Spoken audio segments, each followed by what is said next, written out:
Hello everybody, welcome to this new lecture in the quantum mechanics series। इस lecture में हम बात करेंगे अब टाइम डिपेंडेंट परटर्बेशन थ्योरी की।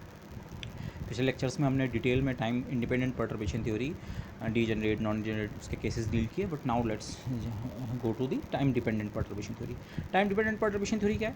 अगेन यहाँ सिस्टम का जो आपका हैमिल्टोनियन होगा, टोटल हैमिल्टोनियन, ये टाइम डिपेंडेंट होगा, लेकिन इसका जो मेजर पार्ट है एच नॉट अनपर्टर्ब्ड सिस्टम, वो अगेन टाइम इंडिपेंडेंट है। तो आपका मेजर पार्ट आपके इनिशियली कोई सिस्टम ऐसा है जिसका हैमिल्टोनियन टाइम पे डिपेंड नहीं करता है और आप उसे एग्जैक्टली सॉल्व कर सकते हैं, लेकिन अब उस सिस्टम में एक डिस्टर्बेंस है, आपने एक डिस्टर्बेंस परटर्बेशन ऐड किया, ये परटर्बेशन लेकिन जो खुद अपने आप में ये टाइम डिपेंडेंट है। ओके, तो फिर टोटल हैमिल्टोनियन जो सिस्टम का है, जो H not plus H dash, या जिसको जैसे हमने टाइम इंडिपेंडेंट केस में किया था, एक ऑर्डर पैरामीटर ले लेते हैं लैम्डा, वहाँ पे ऑर्डर ऑफ परटर्बेशन को कंट्रोल करने के लिए। ओके, लैम्डा ले लेते हैं, तो H not plus lambda H dash type का ही स्ट्रक्चर है टोटल हैमिल्टोनियन का।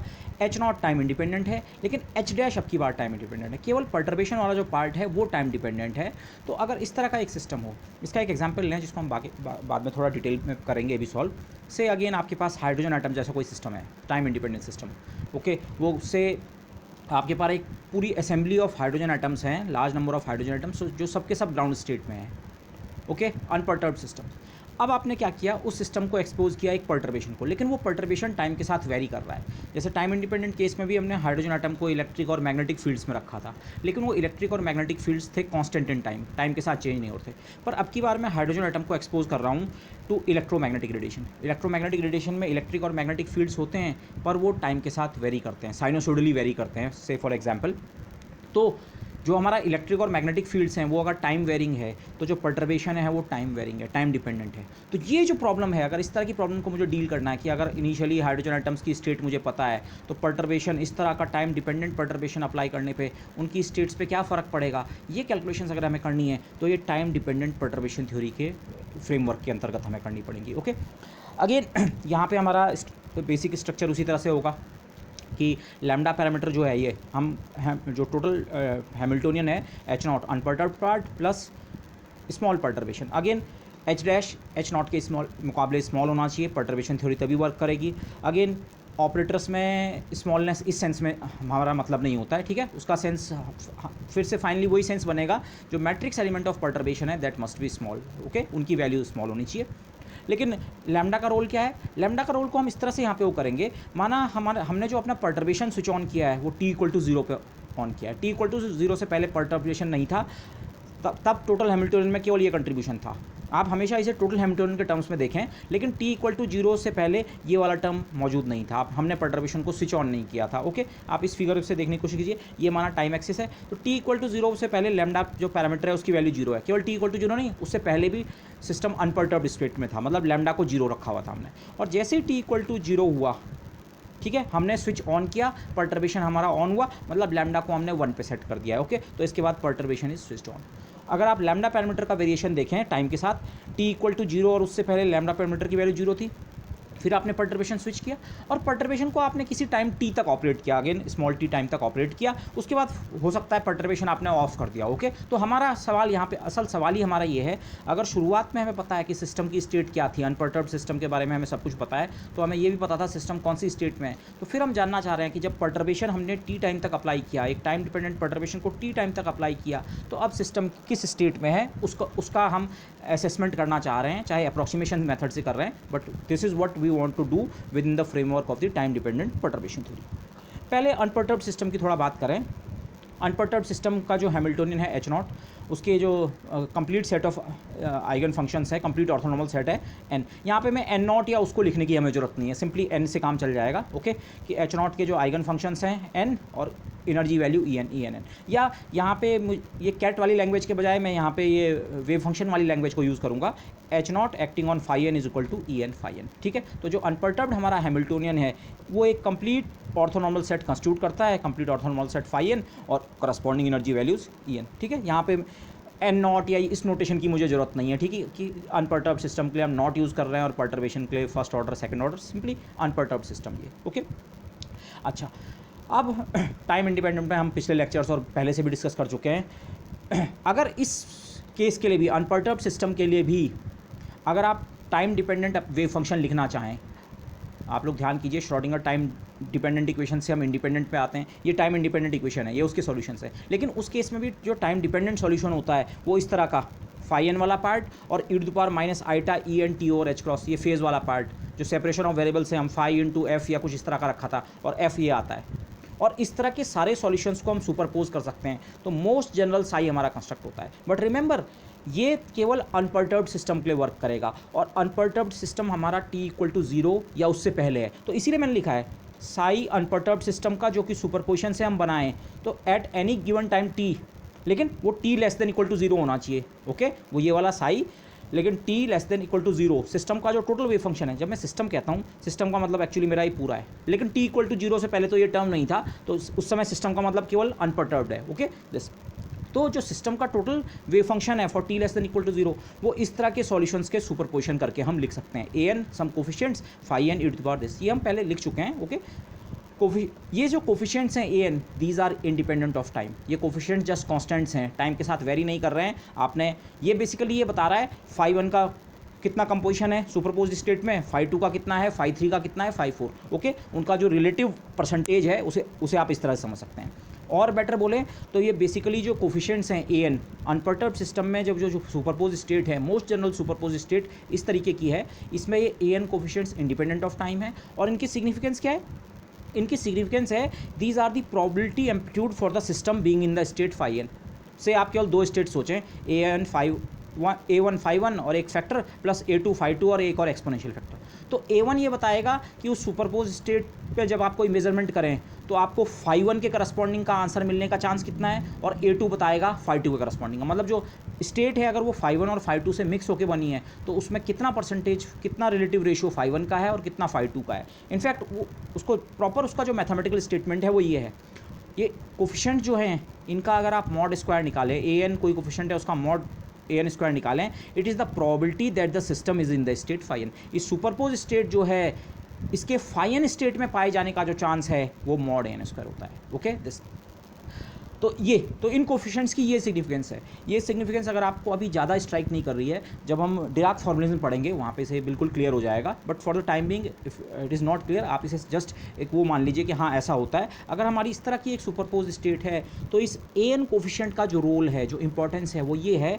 ये मॉड an स्क्वायर जो है ये इस चीज़ की प्रोबेबिलिटी बता रहा है कि इस स्टेट में अगर कोई मेजरमेंट करें तो वो फाई एन के करस्पॉन्डिंग के आपको आंसर्स मिलें, वो आंसर मिलने का चांस कितना है। Okay this, the mod n square is the probability that the system is in the particular state phi n. Okay this, लेकिन अभी आपको ये ध्यान रखना है अनपर्टर्ब्ड सिस्टम के लिए ये an coefficients independent of time है। तो अनपर्टर्ब्ड सिस्टम का जो वेव फंक्शन है वो भी टाइम के साथ वैसे चेंज होता है। टाइम के साथ चेंज क्यों होता है? ये फैक्टर टाइम डिपेंडेंट है, ये वाला एक्सपोनेंशियल। लेकिन ये एक्सपोनेंशियल जो टाइम डिपेंडेंस है ये केवल फेज़ फैक्टर की तरह है, केवल ये वेव फंक्शन के फेज़ को चेंज करती है। उनका जो रिलेटिव जो मॉड an स्क्वायर है उसकी वैल्यू पे फ़र्क नहीं पड़ता है। मतलब अलग अलग स्टेट्स को सुपरपोज करके अगर आपने इस तरह की एक स्टेट कंपोज की अनपर्टर्ब्ड सिस्टम के लिए, अनपर्टर्ब्ड मतलब टाइम इंडिपेंडेंट सिस्टम के लिए, तो उस टाइम इंडिपेंडेंट सिस्टम के लिए एक बार ये स्टेट कंस्ट्रक्ट कर दी, रिलेटिव रेशियो आपने अलग अलग स्टेट्स का डिसाइड कर दिया, तो बाद में भी वो रेशियो वही रहेगा। ओके, बट ये केवल अनपर्टर्ब्ड सिस्टम की बात हो रही है। This as an is independent of time, the relative proportion of various phi n in the mixture, ये मिक्स स्टेट में जो अलग अलग phi n का जो रेशियो है, क्योंकि an are independent of time is independent of time, वो जो रेशियो है वो टाइम के साथ इंडिपेंडेंट रहेगा। Only the irrelevant phase change occurs, ये जो ये फेज फैक्टर है it is minus iota in T over H cross, T के साथ ये फैक्टर चेंज होगा। लेकिन जब आप प्रोबेबिलिटी कंप्यूट करेंगे, मॉड स्क्वायर निकालेंगे, तो इस ये यूनी मॉडुलर फैक्टर है, इसका मॉडुलस हमेशा 1 है, तो इसका इसीलिए मैंने इसे इररेलेवेंट लिखा है। खैर ये हर जगह फेज फैक्टर इरेलीवेंट नहीं होता है, पर एटलीस्ट हमारे प्रेजेंट डिस्कशन के दायरे में ये फैक्टर जो है ये इरेलीवेंट है। ओके, प्रोबेबिलिटीज जो गवर्न होंगी इस फैक्टर से गवर्न होंगी, और क्योंकि ये फैक्टर टाइम इंडिपेंडेंट है तो अलग अलग स्टेट्स में पाए जाने का, अलग अलग आइगन स्टेट्स में जो पाए जाने की प्रोबेबिलिटी है वो 2000 फ्रीज्ड इन टाइम, एक बार वो प्रोबेबिलिटी फिक्स हो गई तो वो फिर टाइम के साथ फिक्स्ड है। But this discussion is only for the unperturbed system. अब चलते हैं, लेकिन हमें तो ओवरऑल सिस्टम को सॉल्व करना है। हमारा सिस्टम जो है प्रेजेंटली ये वाला this exactly solvable system plus a small perturbation, तो मुझे तो ये हैमिल्टोनियन के लिए प्रॉब्लम सॉल्व करनी है। अब ये हैमिल्टोनियन आप देखें ये तो टाइम डिपेंडेंट हो चुका है, इसका स्मॉल पार्ट टाइम डिपेंडेंट है, तो ओवरऑल ये टाइम डिपेंडेंट है। तो अगर टाइम डिपेंडेंट हैमिल्टोनियन हो तो आपको स्टार्ट यहाँ से करना पड़ेगा, टाइम डिपेंडेंट श्रोडिंगर इक्वेशन। आप टाइम इंडिपेंडेंट परटर्बेशन थ्योरी में देखिए, वहाँ हमने सारा डिस्कशन, सारा सॉल्यूशन केवल टाइम इंडिपेंडेंट श्रोडिंगर इक्वेशन से कर लिया। यहाँ ऐसा नहीं होगा। यहाँ हमें ये एच टी इस इक्वेशन को सेटिस्फाई करता है, क्योंकि एच टाइम डिपेंडेंट है, इसलिए यहाँ पे टाइम डिपेंडेंट श्रोडिंगर इक्वेशन से स्टार्ट किया। ओके, अब डिराक ने ये प्रपोज किया कि अगर एच डैश एच नॉट के मुकाबले स्मॉल है, जैसा कि हम कह रहे हैं कि हाँ परटर्बेशन थ्योरी हम तभी अप्लाई कर सकते हैं दिस, तो डिराक ने प्रपोज किया, उन्होंने कहा इसको थोड़ा जनरलाइज किया जा सकता है। ये अनपर्टर्ब्ड सिस्टम के लिए किसी टाइम पे सिस्टम की स्टेट है। डिराक ने कहा किसी पर्टर्ब्ड सिस्टम की भी जो state eight any given time T है, वो इसी तरह का एक्सप्रेशन लिख सकते हैं दिस, लेकिन अब ये जो कोफिशिएंट्स हैं ये टाइम डिपेंडेंट हो जाएंगे। यहाँ पे पहले एक पॉइंट में क्लियर कर दूँ, मैं जो यहाँ पे वेव फंक्शन की डिपेंडेंस लिख रहा हूँ केवल टाइम डिपेंडेंस लिख रहा हूँ, ठीक है। स्पेस डिपेंडेंट तो चाहे फाई हो या साई हो, दोनों स्पेस डिपेंडेंट होंगे, लेकिन साई जो है टाइम डिपेंडेंट वाला वेव फंक्शन है और फाई टाइम इंडिपेंडेंट वाला वेव फंक्शन है, बस। ओके, तो डिराक्स प्रपोजल क्या है, आप इसको और इसको कंपेयर कीजिए। ये भी मिक्सचर है फाई एन और ये फेज़ फैक्टर, फाई एन और फेज़ फैक्टर, लेकिन यहाँ अनपर्टर्ब्ड सिस्टम के लिए ये कोफिशिएंट्स कांस्टेंट थे। डिराक ने कहा अगर पर्टर्बेशन स्मॉल है, तो पर्टर्बेशन बेसिकली करता क्या है, मिक्सिंग तो उन्हीं स्टेट्स की होती हैं, अनपर्टर्ब्ड वाले ही सिस्टम के जो आइगन स्टेट्स हैं, आइगन फंक्शंस हैं, उन्हीं की मिक्सिंग होती है, लेकिन वो मिक्सिंग पर्टर्बेशन के कारण टाइम के साथ चेंज होती है। ये ए एन कोफिशिएंट जो है ये अब टाइम का फंक्शन है। ये डिराक ने प्रपोज किया कि लेट्स गो लाइक दिस, कि जो टोटल सिस्टम है, पर्टर्ब्ड सिस्टम है, उसका वेव फंक्शन भी इसी तरह का सुपरपोजिशन है, लेकिन सुपरपोजिशन के जो कोफिशिएंट्स हैं और इनकी वैल्यू हमें अभी नहीं पता, ये अननोन्स हैं, लेकिन ये सुपरपोजिशन के कोफिशिएंट जो हैं ये टाइम के साथ फ्लक्चुएट कर रहे हैं। माना आप ऐसा सोच सकते हैं, यहाँ भी फाई 1 फाई 2 का सुपरपोजिशन था, पर वो सुपरपोजिशन जो था अनपर्टर्ब्ड सिस्टम में उसमें रेशियो फिक्स था, माना 40-60 का रेशियो था, तो बाद में भी वो रेशियो 40-60 रहेगा। लेकिन यहाँ सिचुएशन अब ये है, क्योंकि हैमिल्टोनियन में एक डिस्टर्बेंस है जो टाइम के साथ वेरी कर रहा है, तो अगर किसी टाइम पे सुपरपोजिशन 40 और 60 के रेशियो में था दो स्टेट्स का, तो टाइम के बाद में टाइम के साथ ये रेशियो चेंज भी हो सकता है। सो दिस इज, तो डिराक का जो प्रपोजल है बेसिकली इस एक्सप्रेशन का एक्सटेंशन है विद द आइडिया कि ये जो कोफिशिएंट्स हैं these become time dependent. Okay, so इस मैथमेटिकली ये जो आपने एक्सप्रेशन लिखा है, आप इसे कहेंगे हमने किसी टाइम पे सिस्टम का जो टोटल वेव फंक्शन है उसे we have expanded it in the eigen functions of the unperturbed system. Eigen function से मेरा मतलब ये पूरा है, दिस इनटू फेज फैक्टर, आपने उसे आइगन फंक्शंस के टर्म में एक्सपैंड किया अगेन, बट द कोफिशिएंट्स जो हैं those however very with time. अब ये कोफिशिएंट जो हैं ये टाइम के साथ वेरी कर रहे हैं, और ये कोफिशिएंट्स वेरी कर रहे हैं तो जो मिक्सिंग है वो भी टाइम के साथ चेंज हो रही है, और मिक्सिंग चेंज हो रही है तो स्टेट भी, मतलब ये स्टेट टाइम डिपेंडेंट इसी तरह से बन रही है कि ये जो फैक्टर है ये अब टाइम डिपेंडेंट है। ओके, सो जैसे जैसे पर्टर्बेशन अप्लाइड है, जब तक as the perturbation goes on, ये कोफिशिएंट्स टाइम के साथ चेंज हो सकते हैं मोस्ट जनरली। तो ये डिराक का प्रपोजल है दिस। इनफैक्ट आपको बेसिकली यही आइडिया चाहिए, बाकी सिंपल मैथमेटिक्स है, उसको करके हम रिजल्ट निकाल लेंगे। ओके, तो बेसिक आइडिया केवल यही है डिराक का आइडिया जो है कि अगर पर्टर्बेशन स्मॉल है तो वो टोटल सिस्टम के भी जो आइगन वेव फंक्शन है किसी भी टाइम पे, वो इसी तरह के टर्म्स का सुपरपोजिशन है। ये अनपर्टर्ब्ड सिस्टम के आइगन फंक्शंस हैं, उनका सुपरपोजिशन है, लेकिन अब सुपरपोजिशन के कोफिशिएंट्स जो हैं ये टाइम के साथ फ्लक्चुएट कर सकते हैं, टाइम के साथ वेरी कर सकते हैं। ओके, दिस अब कुछ नहीं करना है, ये जो आपने साई का एक्सप्रेशन रखा इसे इस इक्वेशन में सब्स्टिट्यूट कर दो।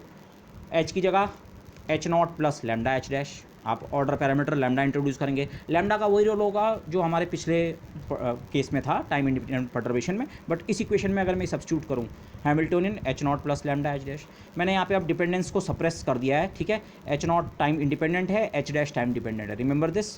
साई की जगह ये एक्सपेंशन वाला जो एक्सपेंशन है जिसमें कोफिशिएंट्स ऑफ टाइम डिपेंडेंट है, ये A N phi N this. A N को मैंने यहाँ टी का फंक्शन नहीं लिखा है, ठीक है, और क्लैरिटी के लिए वैसे मुझे लिखना चाहिए था A N function of T, phi N independent of T, और एक्सपोनेंशियल फैक्टर इस तरह से टाइम पे डिपेंड कर रहा है। Left hand side, right hand side iota H cross del by del T, किसका, साई टी, अगेन ये मैंने इक्वेशन में सब्स्टिट्यूशन किया सिंपली। यहाँ एच नॉट को इस पे ऑपरेट करो और फिर लैम्डा टाइम्स एच डैश को भी इस पे ऑपरेट करो, तो आपको दो टर्म्स मिलते हैं।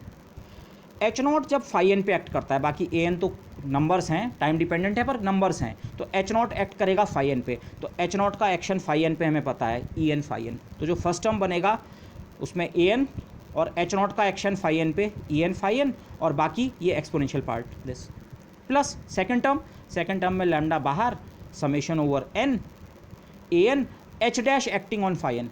एच डैश का एक्शन मुझे फाई एन पे नहीं पता है, ठीक है, ये जब मुझे सिस्टम दिया होगा, उसके वेव फंक्शन पता होंगे अनपर्टर्ब्ड के, और पर्टर्बेशन हैमिल्टोनियन दिया होगा, तब निकाल पाऊंगा। पर अभी के लिए हम इसे ऐसा लिख सकते हैं एच डैश फाई एन और ये एक्सपोनेंशियल पार्ट। तो लेफ्ट हैंड साइड में 2 टर्म मिले और राइट हैंड साइड में आपको टाइम के रिस्पेक्ट में डिफरेंशिएशन करना है। समेशन एन, बहुत सारे टर्म्स हैं पर समेशन एन को हम रिटेन कर लेंगे।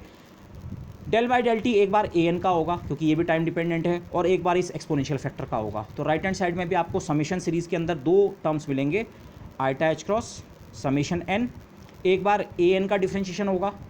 ए एन के डिफरेंशिएशन को मैंने सिंपली ए एन डॉट लिख दिया है। ए एन डॉट का मतलब है differentiation of A N with respect to time. ये अब कंप्लीट डेरिवेटिव है, ये पार्शियल डेरिवेटिव था, लेकिन ए एन जो है ये तो केवल टी का फंक्शन है, तो चाहे उसका पार्शियल डेरिवेटिव लिखो चाहे कंप्लीट डेरिवेटिव, तो ए एन डॉट का मतलब है complete derivative of D A N by D T. ठीक है, ये ए एन का डिफरेंशिएट हुआ, फाई एन और ये फैक्टर ऐसे के ऐसी। दूसरी बार ए एन और फाई एन ऐसी, और एक्सपोनेंशियल का डिफरेंशिएशन किया तो एक्सपोनेंशियल फिर से रीजनरेट हुआ और extra minus iota E N upon H cross आ गया नीचे। अब आप इस टर्म को देखें, ये टर्म और ये टर्म जो हैं ये एग्जैक्टली बराबर है। इसके साथ यहाँ minus iota upon H cross है, वो ये बाहर के आइटा एच क्रॉस से मिलके ख़त्म हो जाएगा। तो बाकी बचा A N phi N E N exponential, A N phi N E N exponential. ये दोनों टर्म सेम है, ये मैंने थोड़ा सी इसे कैंसिल कर रखा था, अब मैं पूरा कैंसिल कर देता हूँ। This term cancels out this term. ये टर्म कैंसिल क्यों हो रहे हैं, इसको आप इस तरह से भी सोच सकते हैं, कैंसिलेशन क्यों हो रहा है कि मतलब ये वाला टर्म इस टर्म के, ये एक्चुअली अनपर्टर्ब्ड सिस्टम की इक्वेशन है। अगर एच डैश नहीं होता, पर्टर्बेशन नहीं होता, एच डैश नहीं होता, तो क्या फ़र्क पड़ता है, आप इस लेवल पे देखिए। एच डैश 0 होता तो ये सेकंड टर्म नहीं आता, ठीक है, तो केवल लेफ्ट हैंड साइड में एक ही टर्म होता। अच्छा, H naught acting on the wave function. और फिर राइट हैंड साइड में आप क्या एक्सपेक्ट करते, जब अनपर्टर्ब्ड सिस्टम होता है तो ये ए एन कोफिशिएंट्स टाइम का फंक्शन नहीं होते हैं, उस समय तो सुपरपोजिशन ऐसा होता है, टाइम इंडिपेंडेंट सुपरपोजिशन होता है। तो ए एन अगर टाइम का फंक्शन नहीं है तो ए एन डॉट वाला टर्म भी कितना होता, 0। तो ये टर्म सीधे सीधे इसके बराबर होता, किसके लिए, अनपर्टर्ब्ड सिस्टम के लिए। ये जो कैंसिलेशन हुआ है बेसिकली अनपर्टर्ब्ड सिस्टम के लिए जो कंट्रीब्यूशन था वो दोनों तरफ से कैंसिल हो गया। अब जो बचा है वो पर्टर्बेशन का असर है। आप उसे मैथमेटिकली ऐसे सोच सकते हैं, लेफ्ट हैंड साइड में एच डैश है और राइट हैंड साइड में ए एन डॉट। एच डैश के कारण ही ए एन डॉट का जन्म हो रहा है, पर्टर्बेशन के कारण ही ए एन डॉट का मतलब ए एन टाइम के साथ चेंज होना। अगर ए एन टाइम के साथ चेंज नहीं हो रहा होता तो ए एन डॉट 0 होता। तो ए एन डॉट के नॉन जीरो होने का कारण एच डैश है। तो जिस चीज़ को हम पीछे यहाँ पे बोल रहे थे, पर्टर्बेशन का असर क्या है, इस और इस इक्वेशन को फिर से कंपेयर करें। पर्टर्बेशन का असर यही है, डिराक ने जिस तरह से प्रपोज किया, ये कोफिशिएंट्स टाइम इंडिपेंडेंट ना होकर अब टाइम डिपेंडेंट हो चुके हैं। ओके, तो ये ए एन कोफिशिएंट्स जो हैं और ये हमारे अननोन, देखो यहाँ पे हमारा एम क्या है, हमें सिस्टम की स्टेट निकालनी है। अगर मुझे सिस्टम की स्टेट पता लग गई तो बाकी सब तो मैं वहाँ से निकाल सकता हूँ। तो सिस्टम की स्टेट किसी गिवन टाइम पे कैसे पता लगेगी, ये कोफिशिएंट्स पता करने हैं। तो ये कोफिशिएंट्स कहाँ से पता होंगे, अगर कोफिशिएंट्स का डेरिवेटिव पता लग गया तो कोफिशिएंट भी निकल आएंगे इंटीग्रेशन करके। अगर ए एन डॉट पता है तो ए एन भी निकल आएगा। तो बेसिकली दिस, सो ये टर्म्स अगर कैंसिल हो गए तो बाकी जो इक्वेशन बची है अगर उसमें मैं उसे रीअरेंज करूँ, ये इस टर्म को लेफ्ट हैंड साइड में लिखता हूँ, ये आइटा एच क्रॉस को राइट हैंड साइड में ले जाऊँ तो I get this, summation over N दोनों साइड है, ए एन डॉट, ए एन का time derivative, A N time dependent है उसका time derivative, A N dot phi N exponential equal to lambda over iota H cross summation N A N H dash acting on phi N this.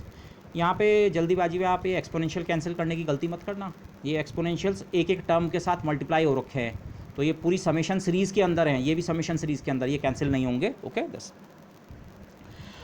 और अगर आप इसे cat language में लिखना चाहते हैं, ठीक है, कहीं कहीं पे मैं इसे कैट लैंग्वेज में भी स्विच ओवर करूँगा, कहीं पे आसानी रहेगी। कैट लैंग्वेज में ये इक्वेशन है, ए एन डॉट ऐसे का ऐसी, फाई एन की जगह ket N exponential lambda over iota H cross summation A N H dash acting on N, ये H dash acting on N हो जाएगा दिस। ठीक है, ये मैंने इसलिए लिखा कैट लैंग्वेज में क्योंकि नेक्स्ट स्टेप इस फॉर्म में आसान होता है। आप टाइम इंडिपेंडेंट केस में भी ध्यान कीजिए। इसके बाद हम स्केलर प्रोडक्ट लिखते हैं किसी स्टेट एम के साथ, वही चीज़ हम यहाँ पे करें कि अगर इस एक्सप्रेशन का दोनों साइड हम स्केलर प्रोडक्ट लें विद स्टेट एम, मतलब कैट लैंग्वेज में इसका मतलब है हमें इस एम के डुअल के साथ मल्टीप्लाई करना होता है। या अगर आप वेव फंक्शन लैंग्वेज में सोच रहे हैं तो इक्वेशन के दोनों साइड आप फाई एम स्टार से मल्टीप्लाई कीजिए, फाई एन तो पहले से है, फाई एम स्टार से मल्टीप्लाई कीजिए और इंटीग्रेट कर दीजिए over the relevant volume. 1 dimensional है तो डी एक्स, 3 डायमेंशनल है तो D X D Y D Z, whatever be the case. ये अगर हम करें, ओके, और अभी तो मैं इस स्टेट को, जिस स्टेट के साथ हम स्केलर प्रोडक्ट ले रहे हैं उसका नाम मैं फाई एम या कैट एम कह रहा हूँ, बाद में मैं इस स्टेट का नाम चेंज कर दूंगा, मैं इस स्टेट को एफ कहूँगा, एफ फॉर फाइनल, पर अभी नहीं, अभी मैथमेटिकली किसी आर्बिट्री स्टेट एम के साथ अगर मैं इसका स्केलर प्रोडक्ट लूँ तो लेफ्ट हैंड साइड में क्या होगा, समेशन, हर एक टर्म के साथ स्केलर प्रोडक्ट होगा। समेशन का मतलब ऐसे बहुत सारे टर्म है, तो हर एक टर्म के साथ स्केलर प्रोडक्ट होगा।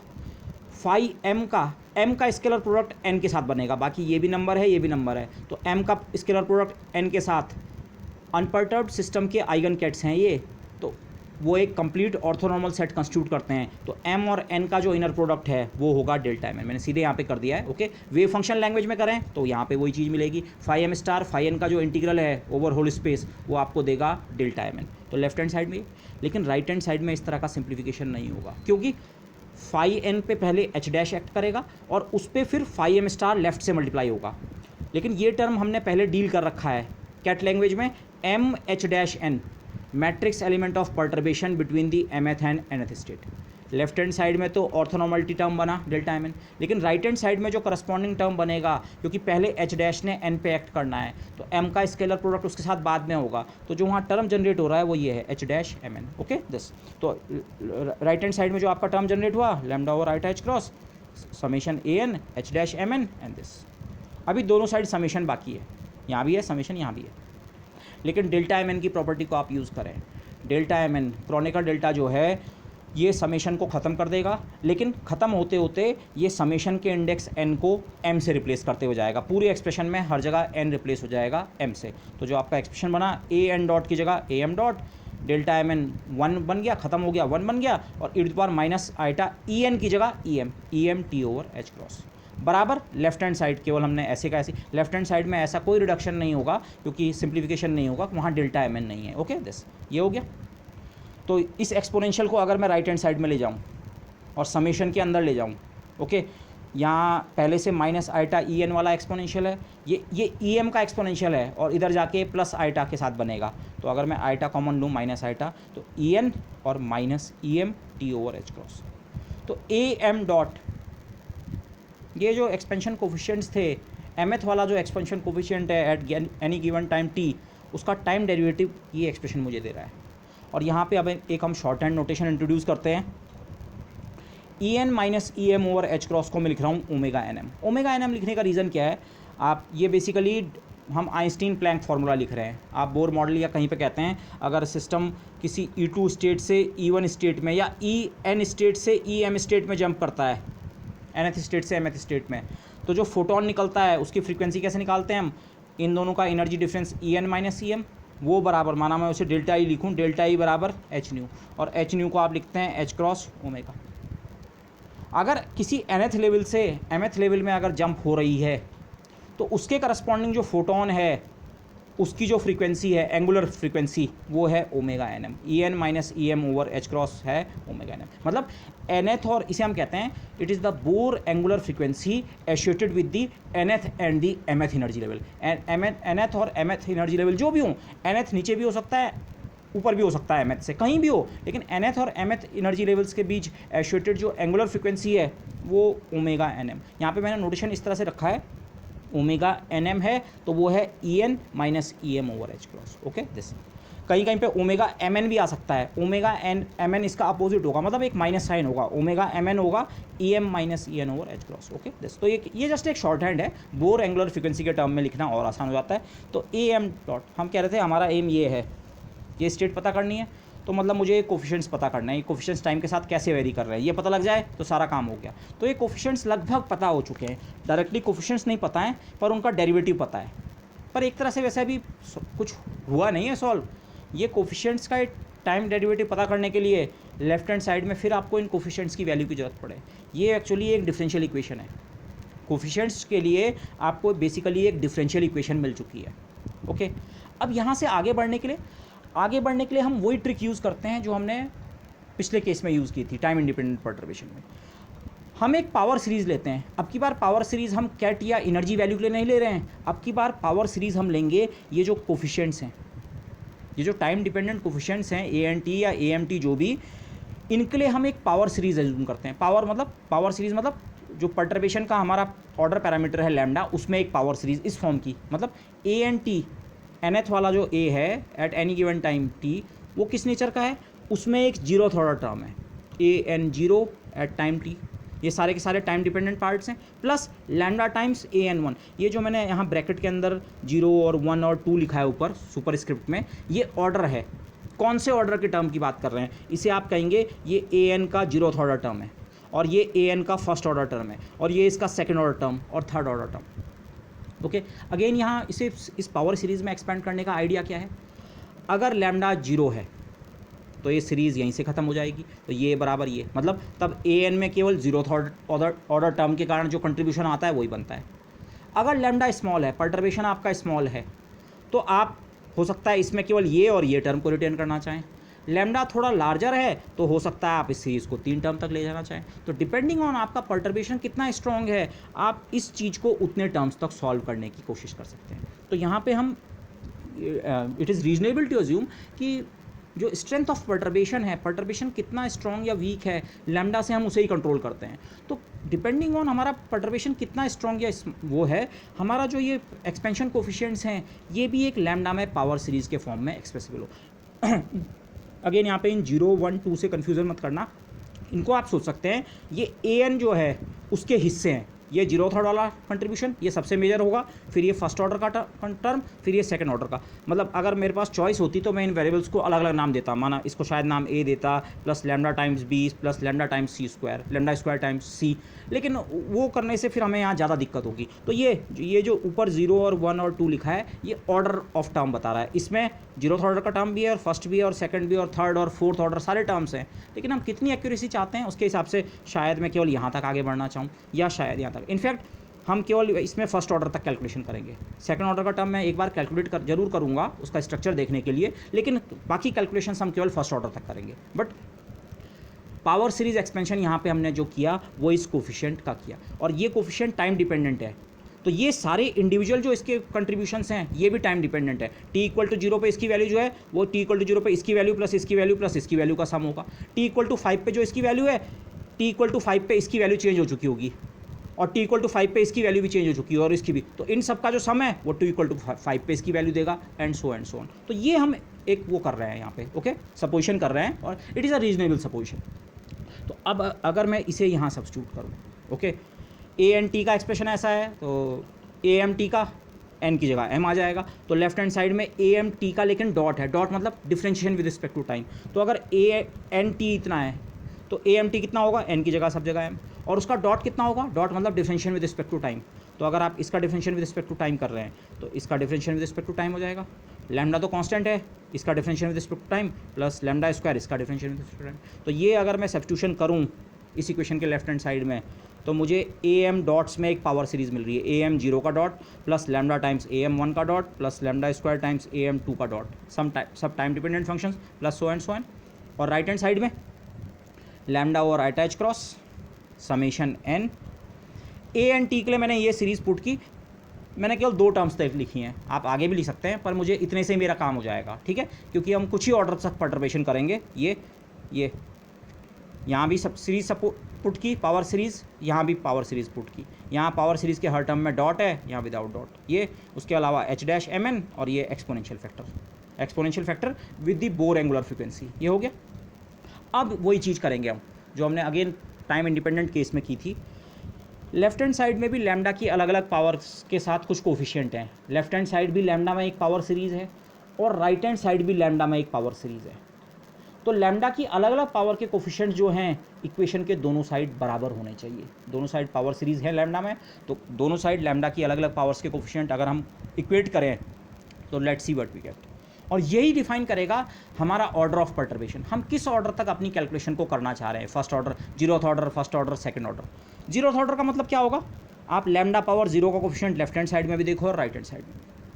लैम्डा पावर 0 मतलब विदाउट लैम्डा का लेफ्ट हैंड साइड में केवल एक टर्म है, am.0 at time t, am.0, okay. लेकिन राइट हैंड साइड में बिना लैम्डा का कोई भी टर्म नहीं है। क्यों? एक लैम्डा का फैक्टर समेशन सीरीज़ के बाहर मल्टीप्लाइड है। तो यहाँ के टर्म बिना लैम्डा के अगर हों भी, जैसे ये वाला टर्म बिना लैम्डा के है, लेकिन बाहर से एक लैम्डा एक्स्ट्रा है, वो शुरू में ही आप यहाँ देख सकते हैं, इधर के हर टर्म के साथ एक लैम्डा पहले से ही मल्टीप्लाइड है। तो लैम्डा पावर 0 का कोफिशिएंट लेफ्ट हैंड साइड में तो मिला, पर राइट हैंड साइड में वो कितना है, 0। इनफैक्ट इस इक्वेशन को मैं इमीडिएटली इंटीग्रेट कर सकता हूँ, इसको मैं आगे फिर डिस्कस करूँगा। AM का जो 0th ऑर्डर वाला कंट्रीब्यूशन है एट एनी गिवन टाइम, उसका डेरिवेटिव कितना है, 0। और अगर किसी चीज़ का डिफरेंशिएशन 0 होता है, इसका मतलब वो चीज़ क्या है, कांस्टेंट। कांस्टेंट मतलब कांस्टेंट इन टाइम, क्योंकि डिफरेंशिएशन टाइम के रेस्पेक्ट में है, तो कांस्टेंट इन टाइम। तो मतलब AM0 जो है वो टाइम के साथ क्या रहता है, कांस्टेंट। ये 0th ऑर्डर की जो इक्वेशन है, इसको इंटीग्रेट करके मैं ये सबसे पहला वाला कोफिशिएंट निकाल सकता हूँ, ये सबसे पहला वाला। लेकिन अभी पूरी तरह से टास्क सिंप्लीफाई नहीं हुई है। क्यों? ये कांस्टेंट की वैल्यू, एग्जैक्ट वैल्यू कितनी है, ये इंपॉर्टेंट होगी। क्यों? उसको ऐसे देखिए। अब माना मैं फर्स्ट ऑर्डर परटर्बेशन करना चाहता हूँ, लैम्डा पावर 1 का कोफिशिएंट दोनों साइड कंपेयर किया। लैम्डा पावर 1 का कोफिशिएंट यहाँ ये है, AM first order function of t dot बराबर राइट हैंड साइड में लैम्डा वाला फंक्शन, एक लैम्डा बाहर से है, तो समेशन के अंदर जो बिना लैम्डा का टर्म होगा वो उठाना पड़ेगा, क्योंकि एक लैम्डा बाहर से है। तो 1 ओवर i क्रॉस और AN not at time t into these two factors, AN not at time t this, और समेशन बचा रहेगा। बहुत सारे टर्म्स हैं ऐसे, तो सारे के सारे टर्म्स समेशन n से, ये बन गया। अब अगर आप AM1t निकालना चाह रहे हैं तो आपको AN0t पता होना चाहिए। AN0t एक्चुअली आपको यहाँ से मिल चुका है, AM0t कांस्टेंट है तो AN0t भी कांस्टेंट होगा। ओके, m की जगह इंडेक्स n रख दें तो आपका आंसर सेम। लेकिन वो कांस्टेंट की वैल्यू कितनी है, 1 है, 2 है, आइटा है, 7 प्लस आइटा है, कितनी कांस्टेंट वैल्यू है वो मुझे पता होनी चाहिए। ये मैं तब तक एग्जैक्टली सॉल्व नहीं कर सकता हूँ जब तक मेरे को इस कांस्टेंट की एग्जैक्ट वैल्यू पता नहीं होगी। तो इस कांस्टेंट की वैल्यू अगर पता नहीं है तो मैं इसे सॉल्व नहीं कर सकता हूँ। और ये स्कीम आगे भी चल रही है। अगर मैं सेकंड ऑर्डर परटर्बेशन पे जाऊँ, लैम्डा स्क्वायर का कोफिशिएंट यहाँ AM2 dot at given time t, और यहाँ से लैम्डा स्क्वायर का कोफिशिएंट, एक लैम्डा बाहर से है, तो जो सिंगल लैम्डा वाला टर्म है वो उठाना है। तो 1 over i cross AN1t summation n रहेगा, summation n AN1t h dash mn exponential factor. ये AN1t अगर मैं इस इक्वेशन को इंटीग्रेट कर पाया, सॉल्व कर पाया, तो AM1t निकल आएगा, m की जगह n रख दूंगा तो AN1t हो जाएगा। तो आप देख रहे हैं यहाँ पे भी वही पैटर्न चल रहा है। परटर्बेशन में हम किसी भी ऑर्डर तक सॉल्व कर सकते हैं इन प्रिंसिपल। आप इस सीरीज़ को, हमें ये निकालना है, हमने अपनी डिपेंडेंस को इसके बजाय इन टर्म्स में ट्रांसफ़र कर दिया। मेरे को ये और ये और ये पता हो जाएंगे तो मेरे को ये पता लग जाएगा। ये टर्म्स हम ये एक्सपेक्ट कर सकते हैं ग्रेजुअली स्मॉलर एंड स्मॉलर है। आगे हम इसे मैथमेटिकली जस्टिफाई भी करेंगे, इस टर्म से छोटा ये टर्म है और इस टर्म से छोटा ये टर्म है और इस टर्म से छोटा नेक्स्ट टर्म है। तो हम इस सीरीज़ को कुछ ही टर्म्स तक सिंप्लीफाई कर सकते हैं। बट अगर आपको फर्स्ट ऑर्डर का टर्म निकालना है तो आपको 0th ऑर्डर के टर्म की जरूरत पड़ेगी, और सेकंड ऑर्डर का टर्म निकालना है तो फर्स्ट ऑर्डर के। तो इसीलिए परटर्बेशन हमारा होता है रिकर्सिवली। 0th ऑर्डर की इक्वेशन सिंपल है, इसको इन प्रिंसिपल इंटीग्रेट कर सकते हैं। माना ये इंटीग्रेशन आपने कर लिया, कांस्टेंट की वैल्यू भी फिक्स कर दी, तो एक बार आपको ये पता लग गया तो इसको यहाँ यूज़ करके आप फर्स्ट ऑर्डर का कोफिशिएंट निकाल सकते हो, और फर्स्ट ऑर्डर का कोफिशिएंट निकाल के सेकंड ऑर्डर का, तो आप you can work up to any desired order. Okay, लेकिन अभी एक समस्या है, ये फर्स्ट ऑर्डर का जो कोफिशिएंट है इसकी एग्जैक्ट वैल्यू फिक्स नहीं हुई है। हाँ, अब हम सबसे पहला काम ये करेंगे, इसकी एग्जैक्ट वैल्यू को फिक्स करेंगे। ये कांस्टेंट तो है, ये तो पता लग गया, लेकिन वो कांस्टेंट कितना है वो हम सेट कर सकते हैं। Okay, so how we do this is important, और एक्चुअली हमें सिंप्लीफिकेशन में मदद करेगा। हम सिंप्लीफाई फर्दर करने के लिए, और इसे आप चाहे थ्योरेटिकल सिंप्लीफिकेशन भी सोच सकते हैं या एक्सपेरिमेंटली भी सोच सकते हैं। एक्सपेरिमेंटली कैसे है मैं उसको थोड़ा बाद में डिस्कस करता हूँ। माना initially be in state phi I at time T, initially जिस समय हमने परटर्बेशन ऑन किया था उससे पहले माना सिस्टम इस स्टेट में था। किस स्टेट में? फाई आई स्टेट में। हमने अपना एक्सप्रेशन ये लिखा था कि हाँ किसी भी टाइम की सिस्टम की स्टेट ये है, लेकिन अब हम ये भी कह रहे हैं जिस समय हमने परटर्बेशन ऑन किया था उस समय सिस्टम डेफिनेटली केवल एक स्टेट में था, फाई आई, सुपरपोजिशन नहीं था, सिस्टम केवल एक उसमें था। आप इसको पहले t इक्वल टू 0 रखो इस एक्सप्रेशन में, t इक्वल टू 0 रख के ये एक्सपोनेंशियल पार्ट खत्म हो जाता है। तो एक्सप्रेशन किस तरह का बनता है, n की वैल्यू माना 1, a1 at time 0 phi 1 plus a2 at time 0 phi 2। t equal to 0 पे जो सिस्टम की स्टेट है ऐसी कुछ बन रही है, लेकिन अब हम कह रहे हैं नहीं, t इक्वल टू 0 पे एक्चुअली सिस्टम की स्टेट सुपरपोजिशन नहीं थी, उसमें फाई 1 फाई 2 फाई 3 सबका हिस्सा नहीं था। सिस्टम में केवल एक स्टेट का कंट्रीब्यूशन था, आयत, आई फॉर इनिशियल।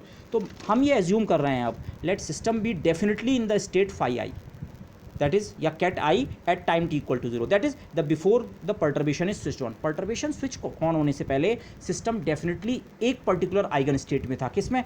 फाई आई में या आयत कैट स्टेट में। इसको आप एक्सपेरिमेंटली भी सोचिए। लैब में अगर हम एक परटर्बेशन का एक्सपेरिमेंट कर रहे हैं तो हाइड्रोजन एटम, आप सिंगल हाइड्रोजन एटम के साथ ही एक्सपेरिमेंट नहीं करेंगे, large number of hydrogen atoms आपने लिए, लेकिन वो सारे के सारे हाइड्रोजन एटम आप इनिशियली एक स्टेट में रखेंगे, माना ग्राउंड स्टेट में। तो ये इस समय हमारा मतलब हो गया परटर्बेशन अप्लाई करने से पहले, माना परटर्बेशन हमारा इलेक्ट्रोमैग्नेटिक रेडिएशन है, तो इलेक्ट्रोमैग्नेटिक रेडिएशन डालने से पहले सारे के सारे हाइड्रोजन एटम ग्राउंड स्टेट में थे। तो इन स्टार्टिंग पॉइंट पे हमें परटर्बेशन अप्लाई करने से पहले मुझे सिस्टम की स्टेट पता है, और वो सुपरपोज स्टेट नहीं है, वो केवल एक आइगन स्टेट से मिलकर बनी है। ओके दिस, तो ये हम सपोज करेंगे, ये सपोजिशन मुझे हेल्प करेगा, we will see this. Okay, तो माना at time T equal to 0, और उससे पहले सिस्टम केवल एक स्टेट में था, एक स्टेट से कॉन्स्टिट्यूटेड था, कि कौन सी स्टेट, फाई आई। ओके, इसको आप इस तरह सोचिए, देखो साई का एक्सप्रेशन में यहाँ पे फिर से लिखा है ए n t phi N this, मतलब उसमें फर्स्ट वाली स्टेट का मिक्सचर भी होता है, फाई 1 का मिक्सचर भी होता है, फाई 2 का भी, फाई 3 का भी, फाई 4 का भी। पर हम कह रहे हैं नहीं, परटर्बेशन अप्लाई करने से पहले तो केवल फाई आई का कंट्रीब्यूशन था, बाकी सबका कंट्रीब्यूशन कितना था, 0। तो अगर मैथमेटिकली इसे आप डील करें, इस एक्सप्रेशन में टी की जगह 0 रखो, wave function at time T equal to 0 कितना होगा, a n at time T equal to 0 phi N, और ये एक्सपोनेंशियल फैक्टर उस समय 1 बनेगा। लेकिन हमारा सपोजिशन ये है, स्टार्टिंग वाले पॉइंट पे जो सिस्टम का वेव फंक्शन था वो सिंपली कितना था, फाई आई। सिस्टम डेफिनेटली कौन सी स्टेट में था, फाई आई, उसके अलावा और कोई स्टेट का मिक्सचर नहीं था। तो मैथमेटिकली ये एक्सप्रेशन इसके बराबर कैसे बनेगा, यू कैन चेक। अगर ए एन 0 जो है, ए n coefficient at time T equal to 0, उसकी वैल्यू अगर डेल्टा एन आई लो, अगर इसकी जगह आप डेल्टा एन आई रखेंगे तो क्रोनिकर डेल्टा की प्रॉपर्टी को यूज़ करके समीशन ख़त्म हो जाएगा, डेल्टा एन आई 1 बन जाएगा, पर ख़त्म होते होते वो समीशन के इंडेक्स एन को किससे रिप्लेस कर देगा, आई से, फाई आई तभी तो बनेगा। ओके, मैथमेटिकली क्या हो रहा है, जो मैं ये स्टेटमेंट यहाँ पे कह रहा हूँ कि इनिशियली हमारे सिस्टम की स्टेट फाई आई थी, मैथमेटिकली उसका मीनिंग ये है, ये जो कोफिशिएंट है ए n coefficient at time T equal to 0, ये कोफिशिएंट टाइम के साथ चेंज होते हैं, तो टाइम टी इक्वल टू 0 पे इसकी वैल्यू डेल्टा एन आई के बराबर है। मैथमेटिकली इसका मतलब ये है, अगर हम इनिशियल स्टेट को अपनी चूज़ कर ले रहे हैं तो मैथमेटिकली उसका मतलब ये है, अच्छा ए एन कोफिशिएंट जो है at time T equal to 0 इतना है, डेल्टा एन आई। अब इससे क्या फ़ायदा होगा, ए एन टी जो ए एन कोफिशिएंट है eight any given time T, हमने उसको एक पावर सीरीज एक्सपेंशन लिया था उसका, कि उसमें एक जीरोथ ऑर्डर टर्म होता है और एक lambda times first order term होता है और लैम्डा स्क्वायर टाइम्स एक सेकंड ऑर्डर टर्म होता है। अगर इस सिचुएशन को भी आप टी इक्वल टू 0 पे एनालाइज करें, क्योंकि हमें ये वैल्यू मुझे केवल टी इक्वल टू 0 पे पता है, बाकी टाइम्स पे नहीं, परटर्बेशन ऑन करने के बाद ये रहेगा, ये नहीं रहेगा, ये इनफैक्ट ये चेंज हो जाएगा, लेकिन टी इक्वल टू 0 पे ये कहानी है। तो अगर मैं टी इक्वल टू 0 यहाँ भी सब्स्टिट्यूट करूँ, लेकिन टी इक्वल टू 0 सब्स्टिट्यूट करने के साथ आपको एक और चीज़ भी करनी पड़ेगी, ये एंड बिफोर मैं काट देता हूँ। टी इक्वल टू 0 मतलब जब हमने परटर्बेशन स्विच किया, जस्ट उससे पहले की बात है। जब तक हमने परटर्बेशन स्विच नहीं किया है, हम परटर्बेशन को कंट्रोल कैसे करते हैं, ये लैम्डा पैरामीटर्स की मदद से। इस फिगर को देखिए, टी इक्वल टू 0 तक लैम्डा की वैल्यू कितनी है, 0।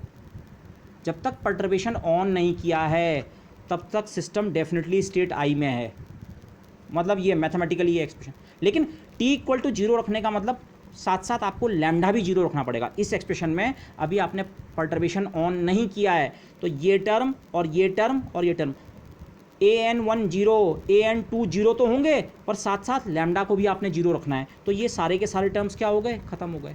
Okay, time T equal to 0 पे अगर आप एनालिसिस कर रहे हैं तो उस समय an में जो कंट्रीब्यूशन आता है केवल अपने जीरोथ ऑर्डर टर्म के कारण आता है। बाकी टाइम्स पे जब आपने परटर्बेशन एक बार ऑन कर दिया, लैम्डा नॉन जीरो हो चुका है, तब तो कंट्रीब्यूशन यहाँ से भी मिलता है, यहाँ से भी मिलता है, यहाँ से भी। पर टी इक्वल टू 0 पे इस an में सारा का सारा कंट्रीब्यूशन कहाँ से मिलता है, जीरोथ ऑर्डर टर्म से। सो इस एक्सप्रेशन में अगर मैं टी इक्वल टू 0 रखूँ तो क्योंकि उस समय परटर्बेशन एग्जिस्ट नहीं कर रहा है, मुझे साथ में लैम्डा को भी कितना रखना चाहिए, 0। तो अगर मैं ये सब्स्टिट्यूशन करूँ तो an at 0 is equal to an 0 at 0। Again मैं रिमाइंड कराऊंगा, इस वाले 0 का मतलब है ये जीरोथ ऑर्डर का कंट्रीब्यूशन है, an 0 एट 0, बाकी सारे टर्म्स कितने, 0। इसको भी मैंने स्पेशल बॉक्स बना के वो किया है, मतलब टाइम t इक्वल टू 0 पे ये an में सारा का सारा कंट्रीब्यूशन केवल अपने जीरोथ ऑर्डर टर्म से आता है, बाकी टर्म्स उस समय कंट्रीब्यूट नहीं कर रहे हैं। Okay, that is at t equal to 0 all the contribution to an comes from the zeroth order term. This is important. Okay, तो हमने ये जो चॉइस ली, इसने मुझे an 0, ये टोटल an 0 इसकी वैल्यू बता रखी है, तो इसका मतलब मुझे इसकी वैल्यू भी पता लग गई। किसकी वैल्यू, ए एन का जो जीरोथ वाला टर्म है किस टाइम पे, टी इक्वल टू जीरो पे। ये सारी की सारी चीज़ें टाइम के साथ चेंज हो सकती हैं इन जनरल। मेरे को अभी केवल टी इक्वल टू जीरो पे वैल्यू पता लगी है, इस इनिशियल कंडीशन ने इसकी वैल्यू फिक्स की और फिर इस कंडीशन को मैंने जुडिशियसली यहाँ यूज़ किया तो इसने मुझे बताया अरे इस टर्म की वैल्यू भी, ये केवल जीरो वाला टर्म है, इसकी वैल्यू भी इनिशियल टाइम पे टी इक्वल टू जीरो पे कितने के बराबर होगी, delta n I. So with our choice of the initial state phi I, अगर मैंने ये एज्यूम किया कि मेरी इनिशियल स्टेट डेफिनेटली मुझे पता है सिस्टम ith स्टेट में ही था जब तक पर्टर्बेशन अप्लाई नहीं किया था, तो मैथमेटिकली इसका मीनिंग ये है ये जो जीरोथ ऑर्डर का कोफिशिएंट है at time T equal to zero, ये भी कितने के बराबर था, डेल्टा एन आई। इस और इस इक्वेशन को एक साथ यूज़ करके अब इसका फ़ायदा क्या है, मैं फिर से जीरोथ ऑर्डर की इक्वेशन को यहाँ पे लिखता हूँ। वैसे मैंने यहाँ पे इसे इंटीग्रेट कर दिया था, पर ये जीरोथ ऑर्डर की इक्वेशन को मैं फिर से लिखता हूँ। कितनी है, ए एम जीरोथ ऑर्डर वाला फंक्शन ऑफ टाइम का डेरिवेटिव बराबर ज़ीरो। जीरोथ ऑर्डर की इक्वेशन ये है, आप इसे सीधे इंटीग्रेट कर सकते हैं। इसका डिफरेंशियल जीरो है, इसका मतलब A M zero as a function of time is constant in time. अब इसका कोई चीज़ कॉन्स्टेंट इन टाइम है, इसका मतलब अगर उसकी value, if value is known at one instant of time, किसी एक पॉइंट पे किसी एक टाइम पे मुझे अगर उसकी वैल्यू पता लग गई तो मतलब उसकी वही वैल्यू हर पॉइंट पे है। कोई चीज़ कांस्टेंट इन टाइम है, आपको पता लगा इस समय इसकी वैल्यू 7 है और साथ में वो कांस्टेंट इन टाइम है, तो इसका मतलब हमेशा उसकी वैल्यू कितनी रहेगी, 7। एक टाइम पे वैल्यू पता लग जाए तो काम बन जाएगा। तो अभी तक मुझे ये पता नहीं लगा था जब तक मैं इस पेज पे नहीं आया था, यहाँ पे तक हम ये तो हमें पता लग गया था अच्छा ये जो जीरोथ ऑर्डर का टर्म है ये टाइम के साथ कांस्टेंट रहता है, पर टाइम के साथ वो कांस्टेंट वैल्यू है कितनी, 3 है, 5 है, माइनस आइटा है, 20 है, कितनी वो नहीं पता।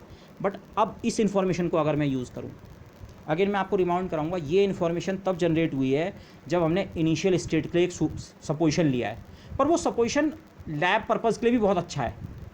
तो अगर हमने ये सपोज़ कर लिया कि पर्टर्बेशन स्टार्ट करने से पहले मेरी स्टेट डेफिनेटली थी, कौन सी, आयत, तो उसने मुझे क्या इन्फॉर्मेशन दी, ए एन का जो जीरोथ वाला टर्म है वो कितना होता है, डेल्टा एन आई। तो ए एम का जीरोथ वाला टर्म कितना होगा, डेल्टा एम आई। इस और इस इन्फॉर्मेशन को अब एक साथ यूज़ करो।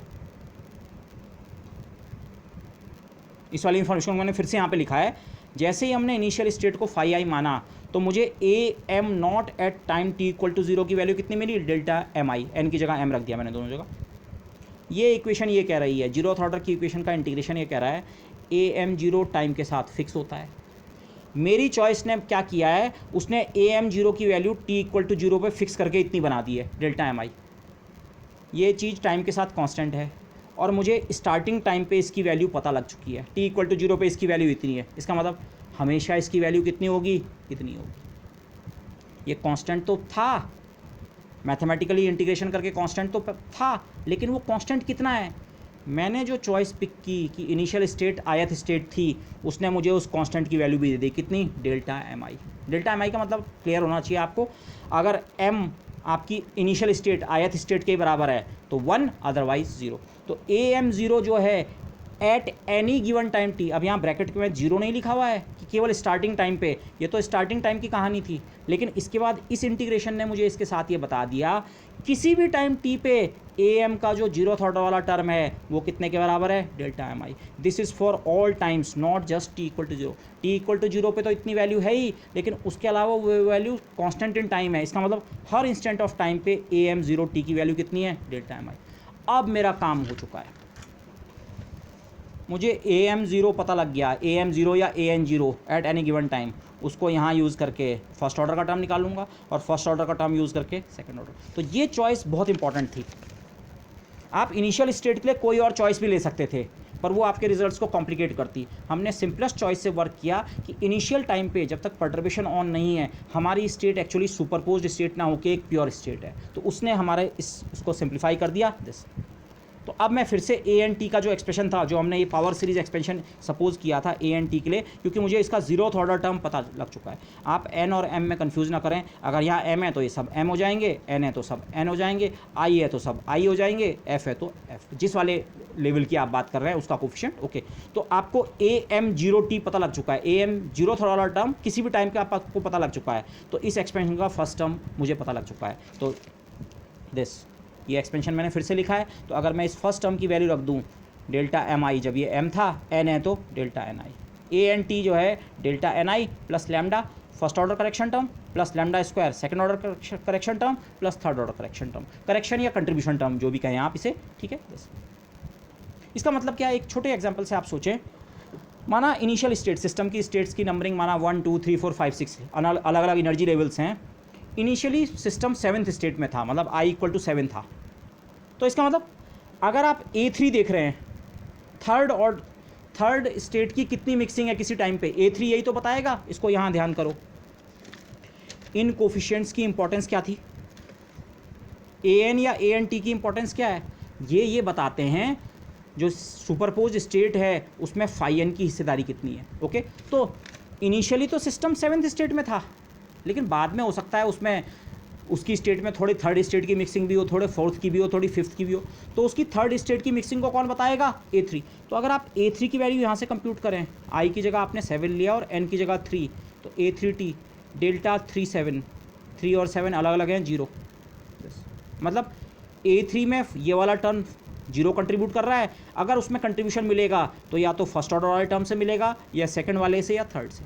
इसके बजाय अगर आप A70 को देखें, किसी टाइम पे A7 वाला जो कोफिशिएंट है उसे देखें, तो ये टर्म उसमें 1 बनेगा प्लस दिस। तो ये है इसका आइडिया, ये डेल्टा NI जो फर्स्ट टर्म आ रहा है उसका मतलब ये है। ओके, इसको थोड़ा और क्लियरली इस फिगर में देखते हैं। जब तक पर्टर्बेशन अप्लाई नहीं हुआ है, T = 0 पे कहानी ये है। सिस्टम की बहुत सारी स्टेट्स हैं, first state, second state, third state, fourth state, कोई जनरल स्टेट माना है 6th state, 7th state, 8th, कोई general state, nth state. Okay, माना 7th वाली स्टेट, वही वाला एग्जांपल मैं ले रहा हूँ, माना इनिशियल स्टेट मुझे पता है मेरी 7th स्टेट है, तो हमने जो सपोजिशन किया उसका मतलब ये था इनिशियल पॉइंट पे सारा का सारा सिस्टम इसी स्टेट में था, मतलब 100% कंट्रीब्यूशन 7th स्टेट का था और बाकी सारी स्टेट्स का कंट्रीब्यूशन कितना था, 0 0 0 0 0, सबका कंट्रीब्यूशन कितना था, 0%। ये जो मैंने यहाँ पे ये सपोजिशन किया था, इसका ये मीनिंग है, let system be definitely in the state phi I at time T = 0। तो पर्टर्बेशन ऑन करने के टाइम पे ये सिचुएशन थी, सिस्टम पूरी तरह 100% एक ही स्टेट से कंपोज था, माना 7th स्टेट से। और इन जनरल अगर मैं इस स्टेट को ith स्टेट बोलूँ कि सिस्टम इनिशियली ith स्टेट में था, तो कोई भी और स्टेट n जो कि I के बराबर नहीं है उसका कंट्रीब्यूशन 0% था। ith स्टेट का कंट्रीब्यूशन 100% और बाकी सारी स्टेट्स का कंट्रीब्यूशन 0%। लेकिन पर्टर्बेशन अप्लाई करने के बाद क्या हुआ, पर्टर्बेशन अप्लाई करने के बाद 7th स्टेट का जो कोफिशिएंट है A7, आप यहाँ देखिए A7, उसके लिए टर्म 1 बनता है और प्लस हायर ऑर्डर करेक्शंस आते हैं। A7 की वैल्यू में जो कंट्रीब्यूशन है 1 plus lambda times first order correction plus lambda square. Perturbation theory हम तब अप्लाई कर सकते हैं जब ये correction terms smaller and gradually और स्मॉलर हों, मतलब ये टर्म्स 1 और 1 के मुकाबले बहुत बहुत बहुत कम होंगे। इस 1 के मुकाबले ये बहुत छोटा और ये इससे भी छोटा और बहुत छोटा। तो बेसिकली इस स्टेट का जो कोफिशिएंट है ये अभी भी लगभग 1 के ही करीब है। कोफिशिएंट 1 के करीब होने का मतलब लगभग सारा का सारा सिस्टम 100% सिस्टम लगभग अभी भी इसी स्टेट में है। अब ये एग्जैक्टली ऐसा नहीं होगा, एक्चुअली ये कोफिशिएंट्स आपके नेगेटिव बनेंगे। ये टर्म 1 से थोड़ा कम हो जाएगा, 1 से थोड़ा कम होने का मतलब परसेंटेज में माना आप सोचिए 98%। पर्टर्बेशन अप्लाई होने से पहले सिस्टम पूरी तरह जितने भी आपके हाइड्रोजन एटम थे, 1 मोल हाइड्रोजन एटम थे, जब तक पर्टर्बेशन नहीं था सबके सब अपनी 7th स्टेट में थे। लेकिन पर्टर्बेशन अप्लाई करने के बाद क्या हुआ, 7th स्टेट में कुछ कमी आ गई। यहाँ तो आपको ये प्लस दिख रहा है, एक्चुअली मैथमेटिकली ये माइनस बनेगा, आपका परसेंटेज 100 में से कुछ कम हो जाएगा। माना 98% सिस्टम आपके यहाँ रहे, तो फिर वो 2% हाइड्रोजन एटम कौन सी स्टेट में गए, वो कुछ इस स्टेट में जाएंगे, कुछ इसमें जाएंगे, कुछ इसमें जाएंगे, कुछ इसमें जाएंगे, कुछ इसमें जाएंगे, कुछ इसमें जाएंगे। माना मैं एक किसी पर्टिकुलर स्टेट थर्ड स्टेट की बात करूँ कि कितने हाइड्रोजन एटम अब थर्ड स्टेट में आ चुके हैं। ये थर्ड स्टेट में पहले क्यों आए, पहले ये सवाल इंपॉर्टेंट है, पर्टर्बेशन के कारण। अगर पर्टर्बेशन नहीं होता तो हमेशा यही सिचुएशन रहती, फेज फैक्टर चेंज होता, लेकिन सिस्टम का जो कंपोजिशन है 7th स्टेट का कंट्रीब्यूशन 100% और बाकी सबका 0। अगर टाइम के साथ ये कॉन्फ़िगरेशन चेंज हो रहा है, ये मिक्सिंग चेंज हो रही है, तो उसका कारण है पर्टर्बेशन। तो पर्टर्बेशन में हम इस स्टेट की तो बात फिर से नहीं करेंगे, लगभग अभी भी मेजॉरिटी जो है वो इसी की है। आप इसे लगभग 100% ही सोच सकते हैं, अभी भी सबसे ज़्यादा सिस्टम जो है, मेजॉरिटी ऑफ सिस्टम वो इसी स्टेट में है, इनिशियल स्टेट में। लेकिन अब मेन सवाल ये है, अच्छा कुछ सिस्टम्स इस स्टेट में भी तो पहुँचे हैं, वो कितने पहुँचे हैं, वो कैसे पता चलेगा। अगर आपको थर्ड स्टेट में कितने सिस्टम्स पहुँचे हैं इसका पता करना है तो एट एनी गिवन टाइम आपको A3T पता करना होगा, क्योंकि A3T का जो मॉड स्क्वायर है ये आपको बताएगा कितनी प्रोबेबिलिटी है कि सिस्टम थर्ड स्टेट में है।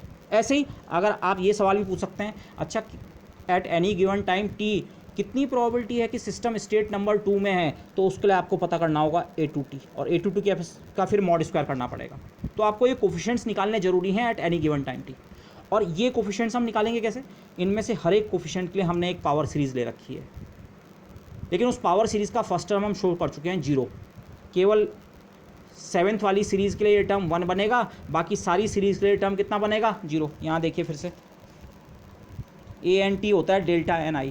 अगर nth स्टेट इनिशियल स्टेट के बराबर ही है, 7 है तब तो 1, और किसी और स्टेट के लिए ये टर्म कितना बनेगा? 0।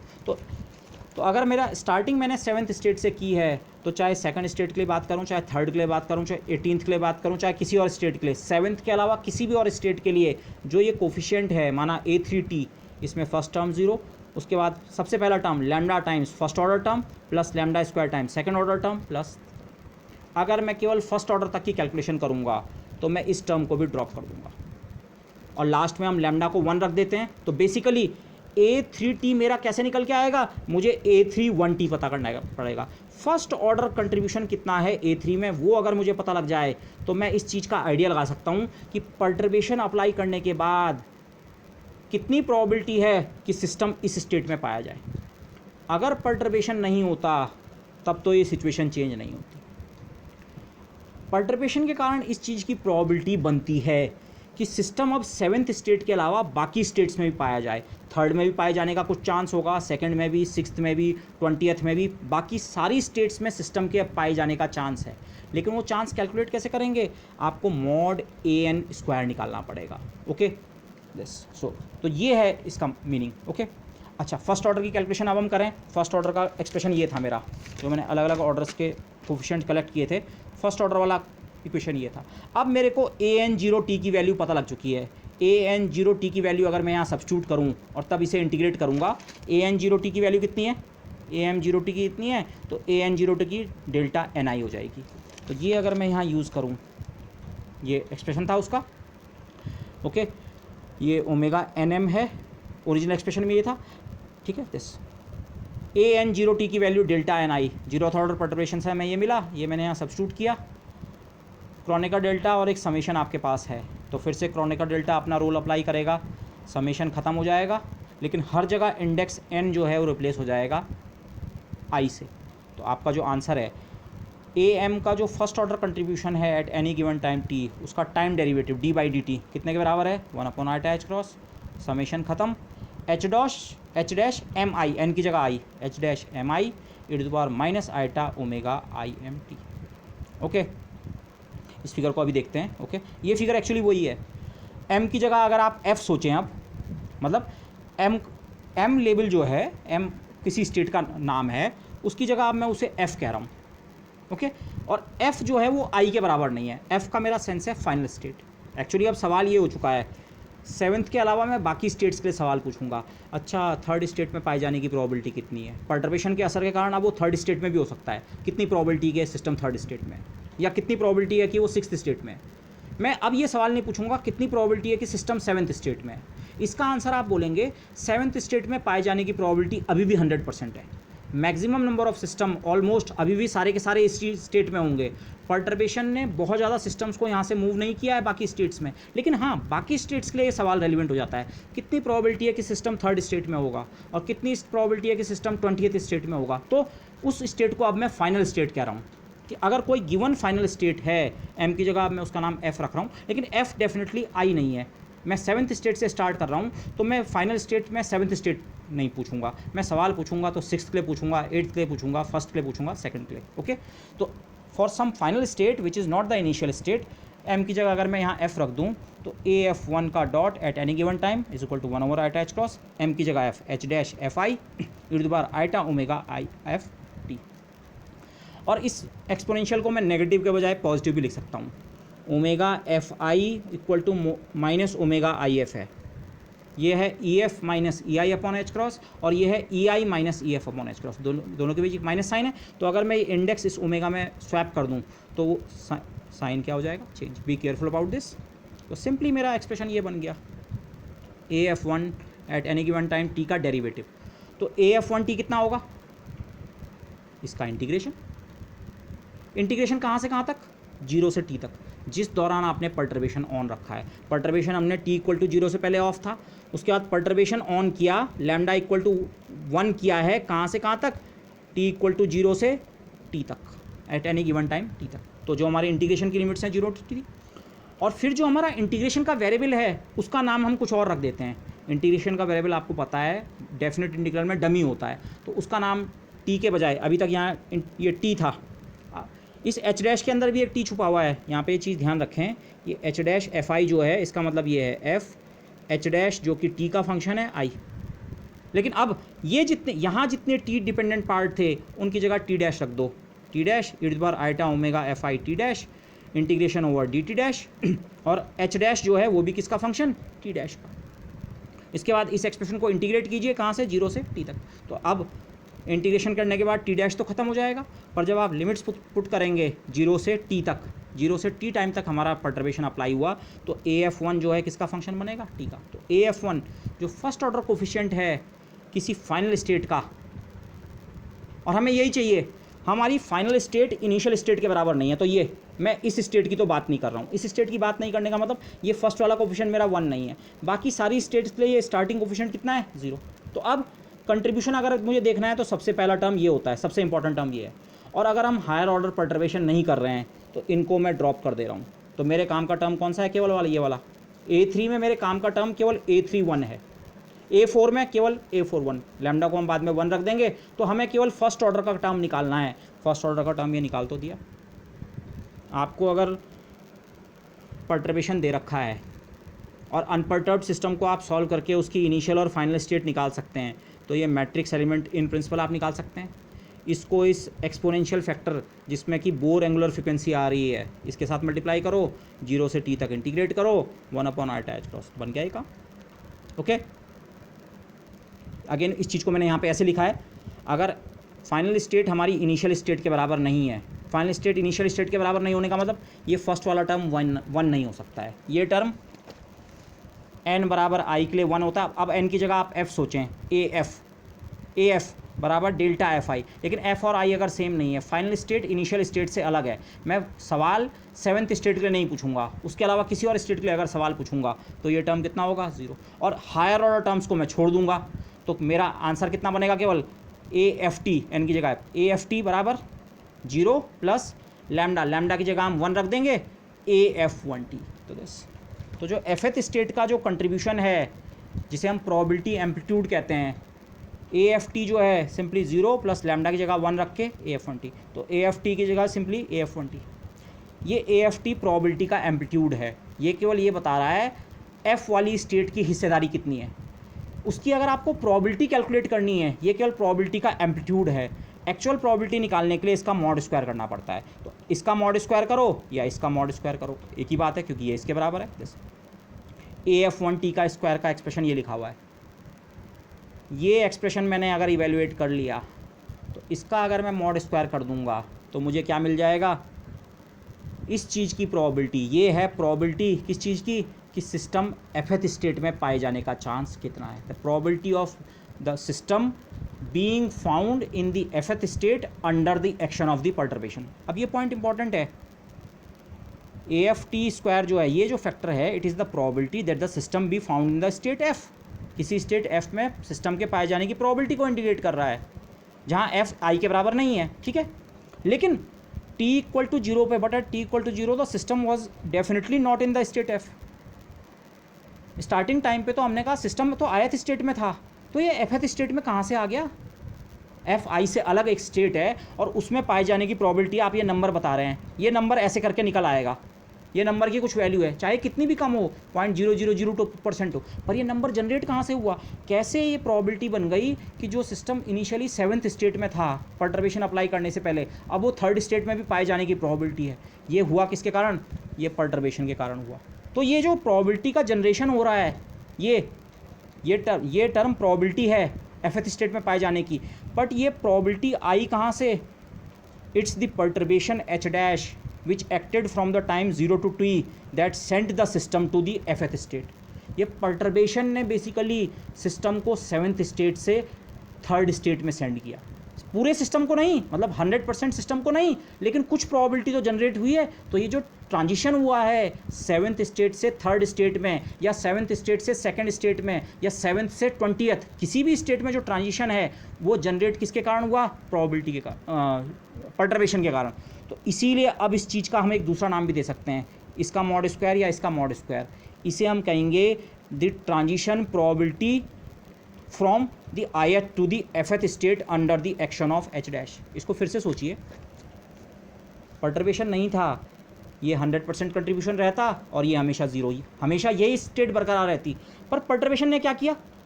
कुछ प्रोबेबिलिटी इस चीज़ की भी जनरेट की कि 3rd स्टेट में भी सिस्टम पाया जा सकता है। कितनी प्रोबेबिलिटी है वो? मॉड a3 का स्क्वायर। 2nd स्टेट में भी सिस्टम पाया जा सकता है, उसकी प्रोबेबिलिटी कितनी है? Mod a2 square. 5th state में भी, इन जनरल एफएथ अगर कोई स्टेट है, ये कोई एफएथ स्टेट है, तो इसमें सिस्टम के पाए जाने की प्रोबेबिलिटी कितनी है? मॉड AF का स्क्वायर। लेकिन ये हुआ क्यों? ये एफएथ स्टेट में सिस्टम गया क्यों? पर्टर्बेशन के कारण। तो अब इस मॉड AF स्क्वायर को हम एक दूसरा नाम भी कह सकते हैं, ये है पर्टर्बेशन के कारण सिस्टम के यहाँ से यहाँ जंप करने की प्रोबेबिलिटी। जंप मतलब ट्रांजिशन करने की प्रोबेबिलिटी। ट्रांजिशन की प्रोबेबिलिटी ith से fth स्टेट में जाने की, और क्लियरली बोलें तो ith से fth स्टेट में जाने की ट्रांजिशन प्रोबेबिलिटी किसके कारण? पर्टर्बेशन के कारण, जो कि 0 से t टाइम तक एक्ट करता रहा। ऐसे पर्टर्बेशन के कारण ith से fth स्टेट में जाने की प्रोबेबिलिटी है ये।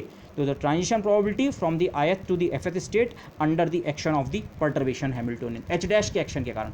h डैश नहीं होगा, आप यहीं पे देख सकते हैं, h डैश अगर 0 है, ये टर्म 0 होगा, तो इसका मॉड स्क्वायर 0, तो इसका मॉड स्क्वायर भी 0, तो ये प्रोबेबिलिटी कितनी हो जाएगी? 0। तब सिस्टम ट्रांजिशन नहीं करेगा। ट्रांजिशन वो किसके कारण कर रहा है? इसके कारण, पर्टर्बेशन के कारण। तो ये जो टर्म है, ये टर्म मैथमेटिकली इसके बराबर है, और ये टर्म है एफएथ स्टेट में जंप करने की प्रोबेबिलिटी। कहाँ से? ith स्टेट से स्टार्ट करते हुए। तो the transition probability of jumping from the ith to the fth state during a time interval t। Perturbation अगर t टाइम तक एक्ट कर रहा है, तो उस टाइम के एंड पे सिस्टम जो कि इनिशियली ith स्टेट में था, अब वो fth स्टेट में पाए जाने की प्रोबेबिलिटी है ये नंबर, और ये नंबर क्योंकि इस नंबर के बराबर है, तो ये नंबर।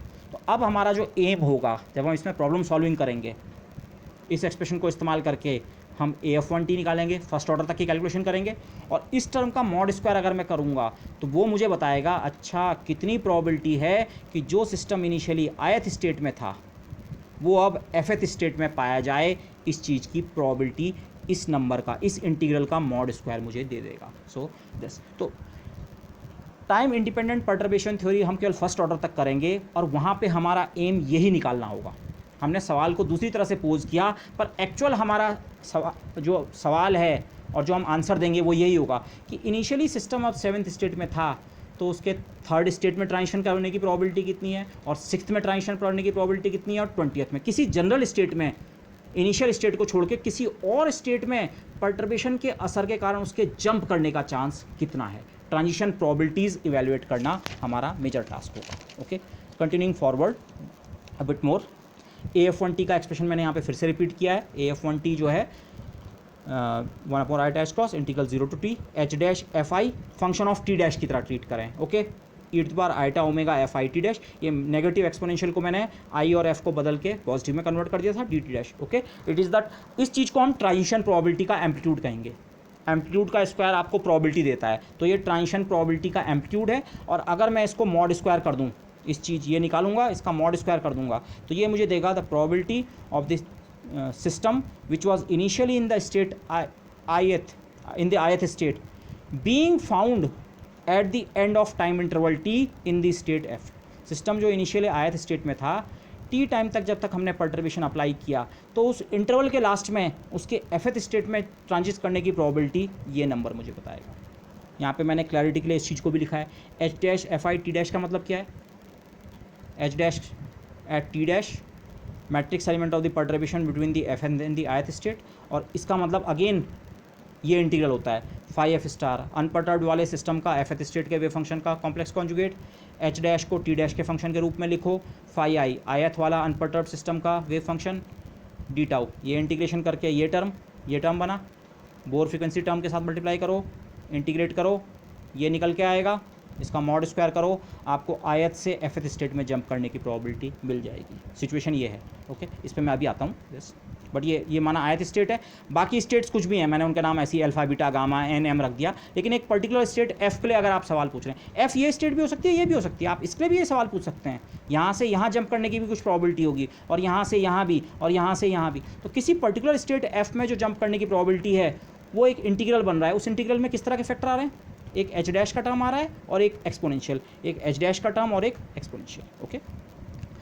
इस चीज़ को थोड़ा और बेटर समझने के लिए, इस स्ट्रक्चर को थोड़ा और बेटर समझने के लिए, अगर आप सेकंड ऑर्डर का टर्म भी निकालें, जो हमने सेकंड ऑर्डर करेक्शन टर्म यहाँ सेकंड ऑर्डर पर्टर्बेशन किया था, क्योंकि अब मैं फर्स्ट ऑर्डर वाले पर्टर्बेशन कोफिशिएंट की वैल्यू निकाल चुका हूँ, इस एक्सपेंशन कोफिशिएंट की वैल्यू, इसको अगर मैं यहाँ यूज़ करूँ तो मैं सेकंड ऑर्डर का टर्म भी निकाल सकता हूँ। तो सेकंड ऑर्डर के टर्म में अगर मैं ये वैल्यू रखूँ, ठीक है, सेकंड ऑर्डर का एग्जैक्ट एक्सप्रेशन ये है, मैंने केवल चेंज ये किया है, वो एक्सप्रेशन एम के टर्म में था, मैंने उसे एफ के टर्म में लिख दिया, ठीक है, एम की जगह।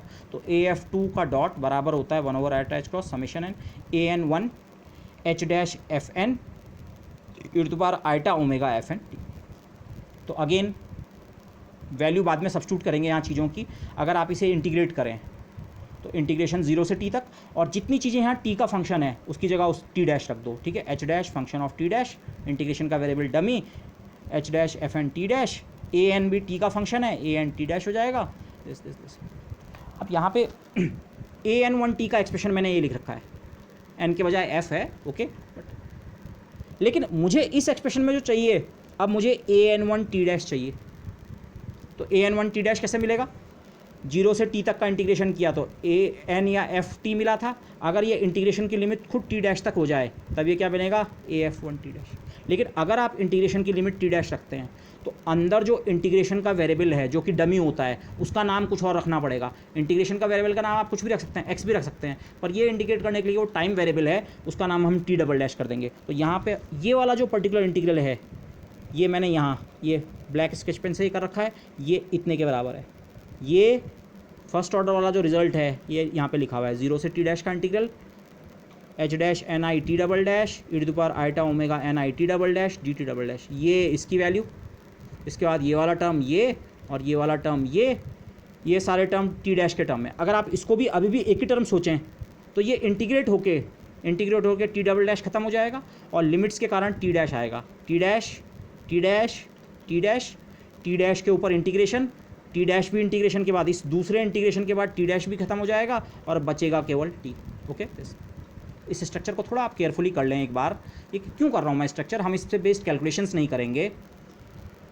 सेकेंड ऑर्डर का टर्म, सबसे पहली चीज़ तो आप ये देखिए, H dash matrix element of perturbation के दो टर्म्स आ रहे हैं। अगर हमारा एच डैश स्मॉल है, अब स्मॉलनेस का मतलब अब क्लियर होता है, matrix elements of perturbation small होने चाहिए। अगर एच डैश के सारे मैट्रिक्स एलिमेंट स्मॉल हैं तो यहाँ ये टर्म्स 2 बार आ रहे हैं मल्टीप्लाई होकर, तो ये टर्म और भी स्मॉल होगा, 2 बार इसको स्मॉल नंबर्स मल्टीप्लाई होंगे तो और स्मॉल नंबर जनरेट होगा, तो हम इस नंबर को क्या कर सकते हैं, ड्रॉप कर सकते हैं। तो पर्टर्बेशन थ्योरी की वैलिडिटी तभी होती है जब matrix element of H dash जो हैं, पर्टर्बेशन के जो मैट्रिक्स एलिमेंट हैं वेरियस अनपर्टर्ब्ड स्टेट्स के बीच, उनका मैग्नीट्यूड क्या हो, स्मॉल हो, तो ये ओके। लेकिन अब ये और आप इस एक्सप्रेशन और इस एक्सप्रेशन को कंपेयर कीजिए। मैं इस वाले को थोड़ा आपको फिगर में समझाने की कोशिश करता हूँ। इस चीज़ का मतलब क्या है, अभी आप इंटीग्रेशन को भूल जाइए। एच डैश एफ आई आयत और एफएथ स्टेट के बीच, आप इसे ऐसे सोचिए, आयत से एफएथ स्टेट में आप जा रहे हैं, इनिशियल से फाइनल स्टेट में, किसके एक्शन के कारण, एच डैश, इनिशियल से फाइनल स्टेट में जाने की प्रोबेबिलिटी ही कैलकुलेट कर रहे हैं हम। तो आयत और एफएथ स्टेट को कौन कनेक्ट कर रहा है, पर्टर्बेशन किस हद तक आपको आयत से एफएथ स्टेट में पुश कर सकता है, वो एक तो इस मैट्रिक्स एलिमेंट पे डिपेंड करता है, उसके अलावा एक फेज फैक्टर भी आता है इंटीग्रेशन में, इस फेज फैक्टर का रोल हो सकता है। ये फेज फैक्टर जो है ये उन दोनों स्टेट्स की बोर एंगुलर फ्रीक्वेंसी पे डिपेंड करता है। ओमेगा एफ आई, ध्यान कीजिए, ई f minus e I upon H cross, दोनों स्टेट्स एनर्जी में कितने ज़्यादा सेपरेटेड हैं उस पर ओमेगा एफ आई डिपेंड करता है। तो ये जो टर्म है, अगर आप इंटीग्रेशन को अभी भूल जाएं, एच डैश एफ आई किसी टाइम पे, टी डैश किसी टाइम पे, इनटू ये वाला फैक्टर, इनका मल्टीप्लिकेशन है। लेकिन फिर बाद में इसका इंटीग्रेशन भी, मतलब 0 से टी टाइम तक हमने परटर्बेशन अप्लाई किया, पूरे टाइम के ऊपर हर टाइम इंस्टेंट टी डैश पे ये असर था। इसे आप एक इंस्टेंट ऑफ टाइम पे ये असर सोचिए, यहाँ से यहाँ तक जंप कराने की कोशिश कर रहा है। ये मैथमेटिकली ये टर्म सिस्टम को ith स्टेट में से fth स्टेट में जंप कराने की कोशिश कर रहा है, लेकिन ये टर्म आपने टी डैश टाइम पे निकाला है।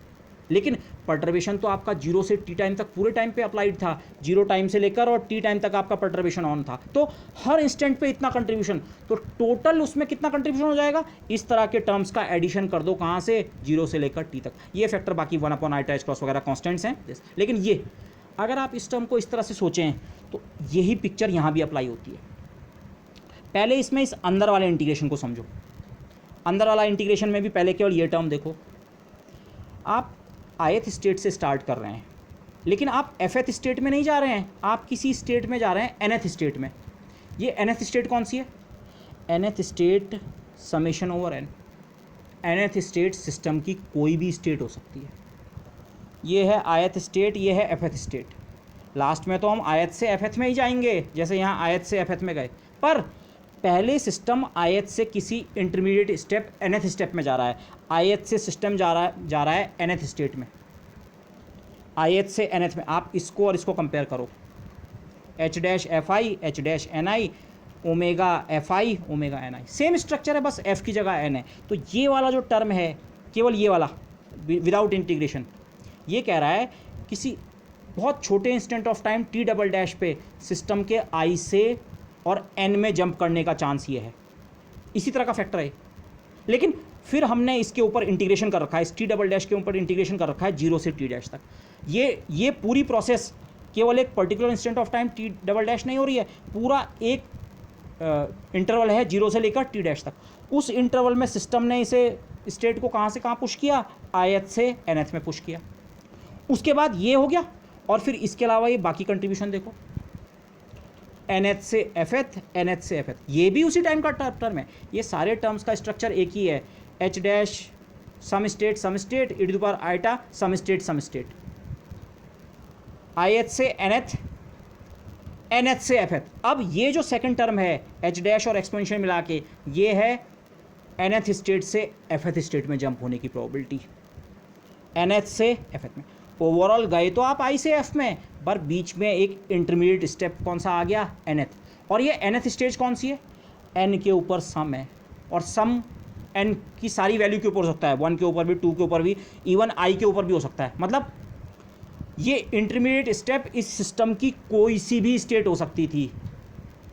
आप i से f में ट्रांजिशन की प्रोबेबिलिटी की ही बात कर रहे हैं, पर सेकेंड ऑर्डर में जो ट्रांजिशन प्रोबेबिलिटी है, इसका मतलब आप ऐसी जंप्स की बात कर रहे हैं i से f तक जो 2 स्टेप में होती है। 2 स्टेप का मतलब पहले i से किसी इंटरमीडिएट स्टेप में जंप करेगा और फिर उस इंटरमीडिएट स्टेप से f में आएगा, और वो इंटरमीडिएट स्टेप कोई सी भी स्टेप हो सकती है, i से 1 में और 1 से f में, i से 2 में 2 से f में, i से 3 में 3 से f में, i से i में और वहाँ से f में। ये भी पॉसिबिलिटी है, i से i में जंप करे और वहाँ से किस में जंप करे, f में, या i से f में और फिर से f से f में।